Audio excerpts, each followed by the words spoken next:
नमस्ते दोस्तों, आप लोग का बहुत बहुत स्वागत है हमारे YouTube चैनल पर। महाकाल शिव की महिमा अपरंपार है। उन्हें प्रसन्न करने के लिए किसी खास प्रयास या पूजा पाठ की जरूरत नहीं होती, बल्कि सच्ची श्रद्धा और पूरे मन से किया गया प्रयास आपको भोलेनाथ की कृपा का पात्र बना देता है। शायद यही वजह है कि अपने भक्तों के लिए महाकाल ने काल तक को भस्म कर दिया था। ऐसी ही एक कथा मिलती है हमारे धार्मिक ग्रंथों में, जिसे हम आपके साथ शेयर कर रहे हैं। मान्यता है कि भक्तों का चरित्र पढ़ने और सुनने से भोलेनाथ की असीम कृपा और पुण्य की प्राप्ति होती है। तो आइए जानते हैं भक्त के प्रति महाकाल की अगाध आस्था कि जिस कहानी का हम जिक्र कर रहे हैं वह स्वयं भगवान कार्तिकेय ने संतों को सुनाई थी। इसके अनुसार राजा श्वेतकेतु, जो कि भोलेनाथ के परम भक्त थे, उन्होंने काल को भी जीत लिया था।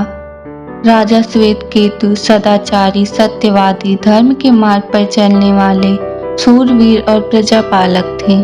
वह अत्यंत ही निष्ठा और प्रेम भाव से प्रजा का पालन और अगाध आस्था और श्रद्धा भाव से शिव भक्ति करते थे। उनके इस भक्ति भाव से महाकाल अत्यंत प्रसन्न थे। उनकी कृपा से श्वेतकेतु के राज्य के लोग दुख, दरिद्रता, अकाल मृत्यु और महामारी से अछूते थे।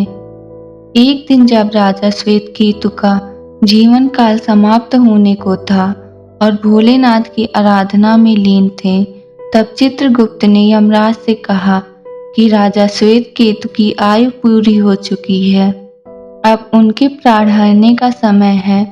तब यमराज ने अपने दूतों को आज्ञा दी कि वे जाएं और श्वेतकेतु के प्राण हर लाएं। यमदूत राजा श्वेतकेतु के पास पहुंचे तो वह शिव मंदिर में थे, दूर बाहर ही खड़े हो गए। श्वेतकेतु के गहरे ध्यान में थे। बहुत देर हो गई, न श्वेतकेतु का ध्यान टूटा न यह दूत हिले। दूत बिना अपना काम किए खड़े रहे।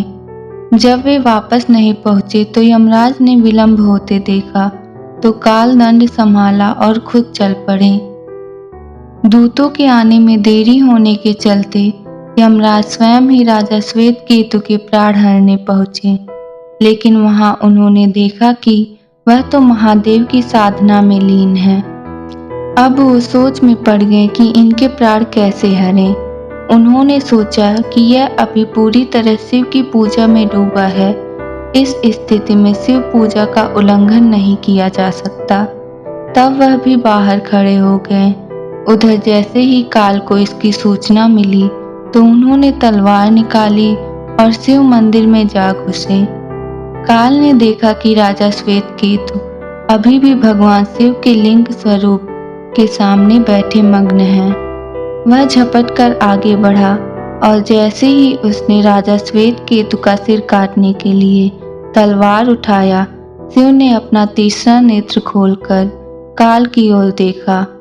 भोलेनाथ का तीसरा नेत्र खुलते ही काल वही राजा श्वेतकेतु के सामने जलकर भस्म हो गया। थोड़ी देर बाद जब राजा श्वेतकेतु का ध्यान टूटा, उन्होंने अपनी आंखें खोली तो राख में बदल चुके काल को देखा।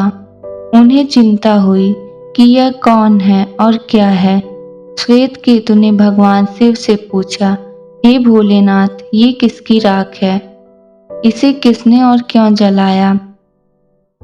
तब भोलेनाथ ने बताया कि यह काल था जो तुम्हारे प्राण हरने आया था।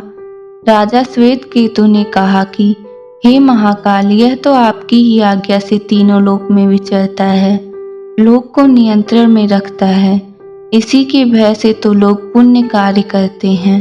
आप इन्हें अतिशीघ्र जीवन दान दे दें। शिव जी की कृपा से काल जी उठा और उसने उठते ही श्वेतकेतु को अपने गले से लगाकर बोला, राजा, तुम जैसा तो तीनों लोकों में कोई नहीं है। तुमने तो अजेय काल को भी जीत लिया। जीवनदान पाकर काल और यमराज ने कहा कि ऐसे जातक जो शिव जी के परम भक्त हैं, सच्चे मन और पूरी श्रद्धा से महाकाल की पूजा में लीन रहते हैं, सिर पर जटा और गले में रुद्राक्ष पहनते हैं। विभूति का त्रिपुंड ललाट पर लगाते हैं और पंचाक्षर मंत्र का जाप करते हैं। उन्हें कभी भी अकाल मृत्यु का ग्रास नहीं बनना पड़ेगा। कथा के अनुसार इस आशीर्वाद के बाद श्वेतकेतु ने लंबे समय तक राज किया और फिर महाकाल की कृपा पाकर उसमें ही विलीन हो गए। अगर आपको कथा पसंद आई हो तो वीडियो को लाइक और शेयर जरूर करें और ऐसी ही तमाम जानकारी के लिए हमारे चैनल को सब्सक्राइब करना ना भूलें। धन्यवाद।